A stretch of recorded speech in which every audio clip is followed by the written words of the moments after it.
Good morning, good evening, and good unspecified hour to you and your kin. Welcome back to the Locationally Challenged Podcast.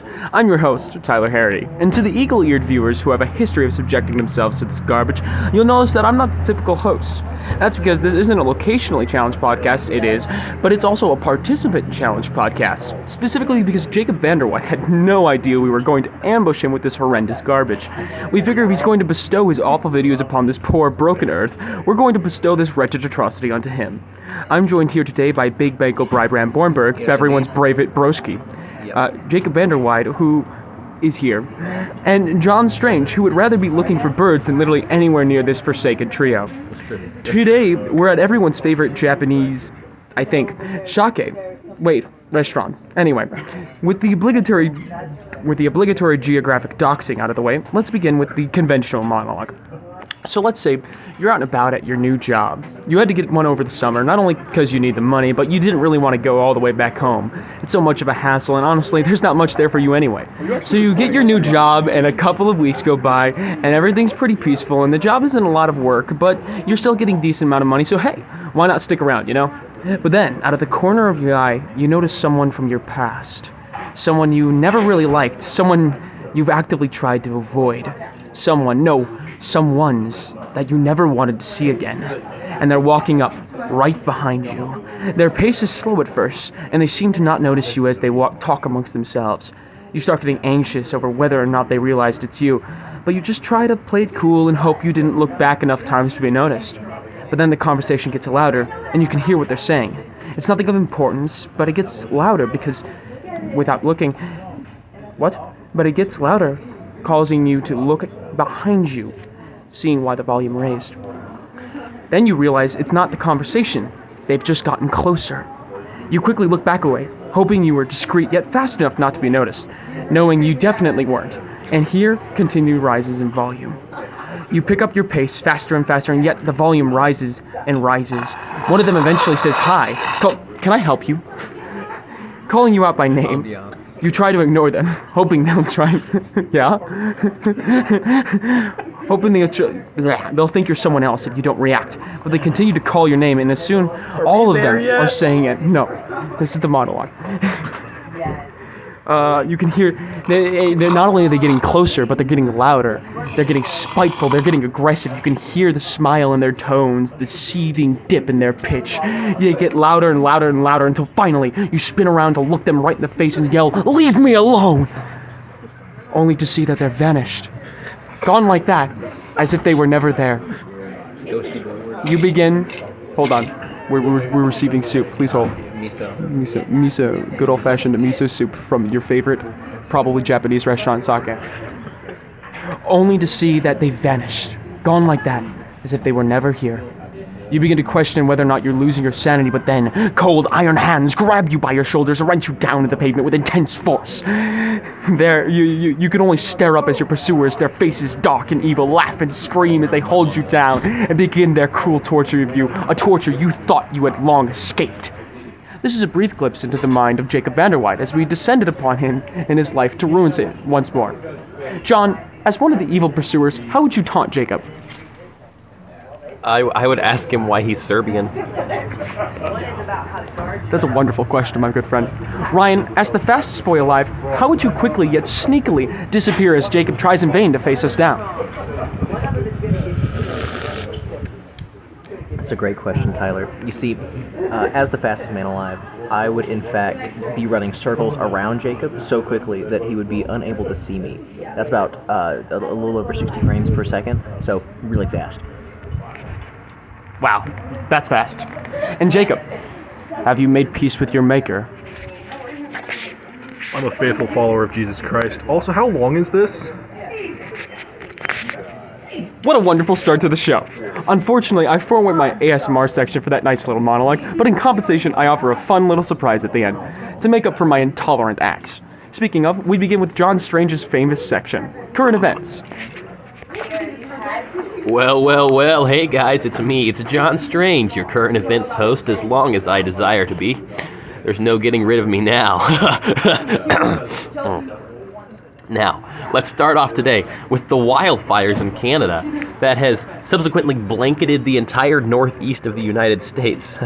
A rather intense wildfire season in Quebec has caused large amounts of smoke to travel down the east coast of the U.S. This is the worst thing Canada's ever done in their existence.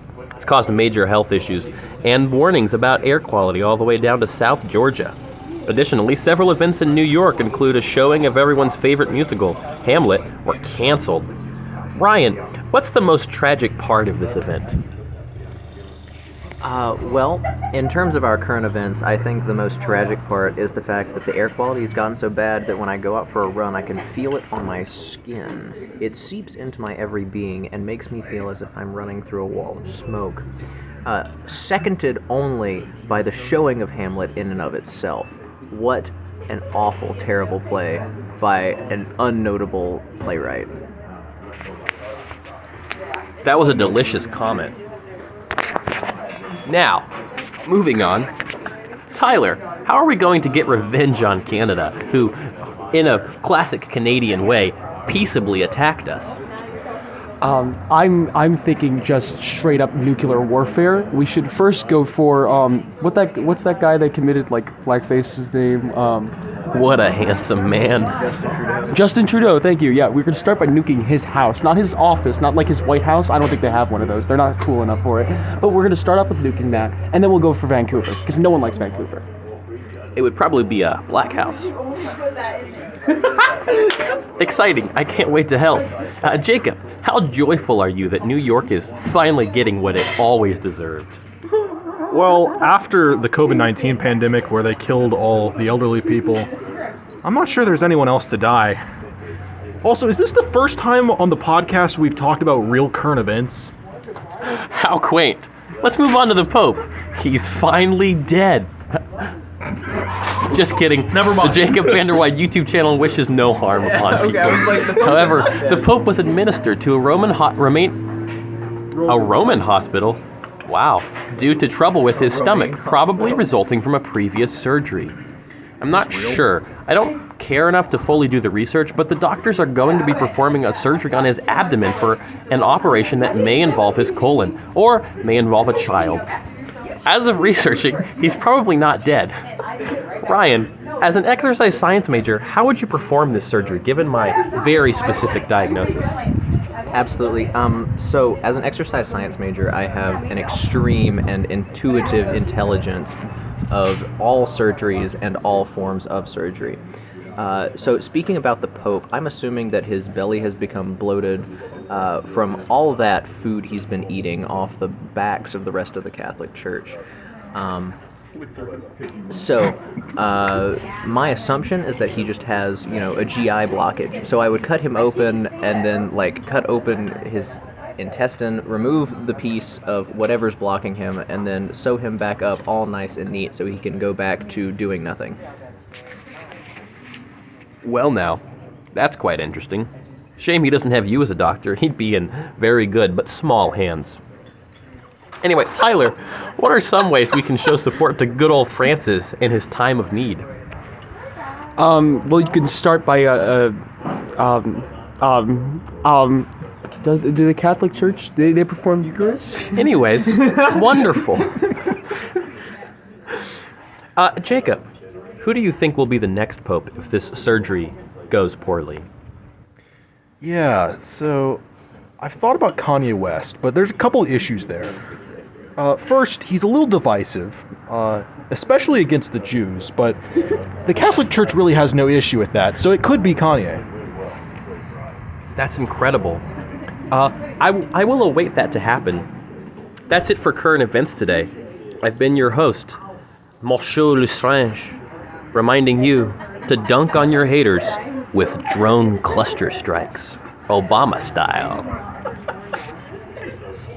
Wow, thanks for such a riveting section, John. Shame there's so few of us that I, the writer of the script, had to answer questions, but hey, I wrote this in a caffeine-ridden craze at 2 a.m. I couldn't even remember my name back then. We're going to move to a new section of the Locationally Challenged Podcast, hosted by our dear friend, Ryan Thornhall. Take it away, Bri.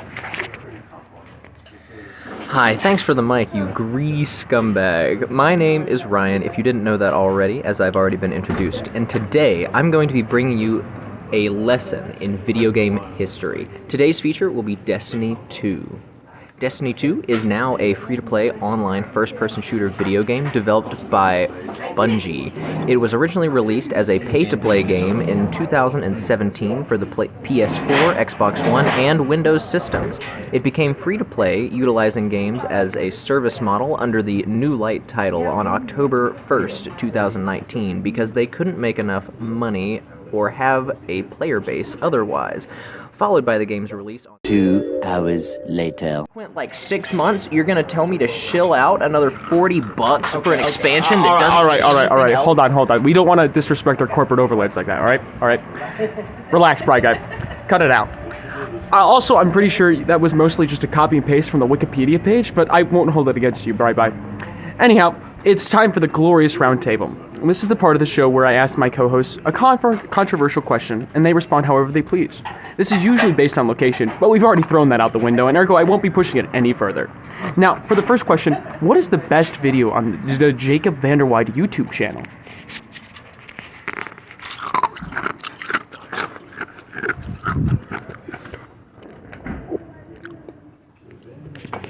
Surprise ASMR, I suppose.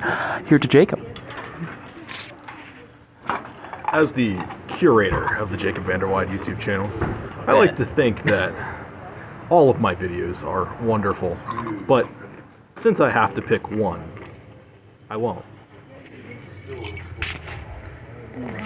Well, that was riveting, Jacob. I mean, just what a great take. My personal favorite would have to be Life is a Byway by the Balsam Boys. That, however, is also tied with the Locationally Challenged Podcast, number 3 at Lowe's store. Weird you all didn't say American-Russian relations, which was clearly the biggest winner. But I digress. Next cue. Pride Month, Praise Month, or Jurassic June. Jurassic June? Let me tell you guys. As a member of the iFunny community, we have come up with the idea of Jurassic June. We will be replacing Pride Month every year from now until the rest of time with Jurassic June. Remember to stroke your stegosaurs and make sure your T-Rexes are well stocked, because Jurassic June comes for us all. I'm kind of a classic man myself. I subscribe to the old Gregorian system, and in that system we have something we call June. Comes around about this time every year, and I still celebrate that personally. Thank you. Damn good. Oh, that looks good. What'd you get? Right. So, I like to remember June as one of the months of the year. Great job. Well, you know, it's one of the months. It does happen every year. Most of the time, yeah. And that's all we need it to do. It's serviceable. If it doesn't, we should check on things. Wow. I love how literally no one answered the question. Now, finally, what is the worst thing about Jacob Vander Weide?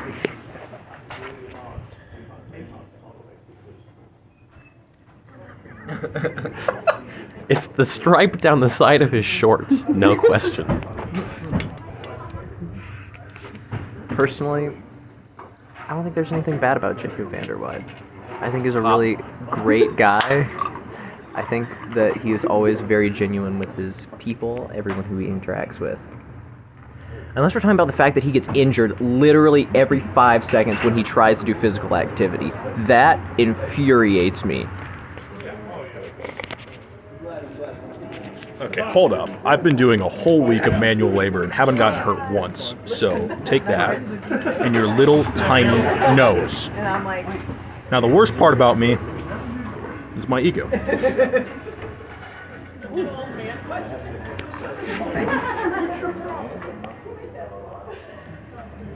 Wow, Jacob, don't be so harsh on yourself, bro. It's like kinda uncomfortable. Who asked you anyway? Whatever, dude. Anyhow, that's all for our show, folks. Thank you all for watching. We appreciate your support of this cruel antithesis to the purity of life. But before we go, I still have a surprise for you. Okay, let's wait. This is the part where my co-hosts and I will hold I'm sorry, I forgot them. So I am the only one that's going to be holding a water gun up to Jacob Vander Weide as he sings, I'm a little teapot, short and stout. Start singing! Start singing! Start singing! A little teapot, short and stout. Here's my stout. Stop spraying me. When I get all filled up, hear me shout, tip me over and pull me out. Pour me out. Please stop. No! Thank you for watching and listening to the Locationally Challenged Podcast.